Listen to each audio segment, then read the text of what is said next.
Hello everyone, রোশনাই ধারাবাহিকের আজকের পর্বে আপনারা দেখবেন 12টা বেজে পেরিয়ে গেলে গরিমা খুব রাগ করে আর বাড়ির প্রত্যেককে কথা শুনিয়ে বলে যে এই তো 12টা বেজে গেছে, খুব সুন্দর আমরা বার্থডে সেলিব্রেট করলাম আরণ্যকের, তাই না? আমি তো সত্যি খুব হ্যাপি।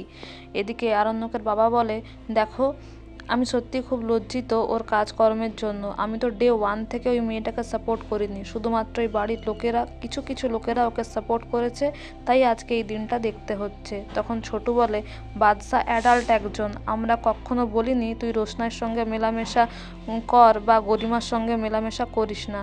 এদিকে আরণ্যকের মা বলে, দেখো ওরা দুজন যদি একসঙ্গে ফেরে আমি কিন্তু বাদশাকে ত্যায্য পুত্র করে দেব। তখন গরিমা বলে, ত্যায্য পুত্র করে কি হবে?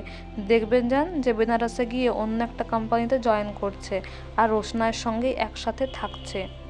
এদিকে বৃষ্টি থেমে গেলে আরণ্যক আর রোশনাই গাড়ির কাছে যায়। রোশনাই টুলসগুলো নিয়ে আরণ্যককে হেল্প করে, আরণ্যক গাড়িটা সারিয়ে নেয়। তারপর তারা বাড়ির উদ্দেশ্যে রওনা দেয়, কিন্তু রোশনাই সিট বেল্ট না লাগাতে পারলে আরণ্যক হেল্প করে।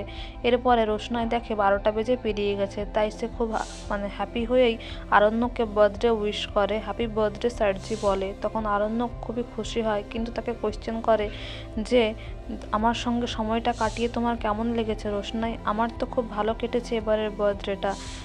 কিন্তু রোশনাই চুপচাপ থাকে আর বলে, আপনি কেন এই সমস্ত কথা আমার মুখ থেকে শুনতে চাইছেন? গরিমা দিদি কিন্তু কিছু জানে না, আর জানলে খুব কষ্ট পাবে। তখন আরণ্যক বলে, আমি তোমাকে একটা প্রশ্ন করেছি, তুমি কিন্তু তার উত্তর দিচ্ছ না।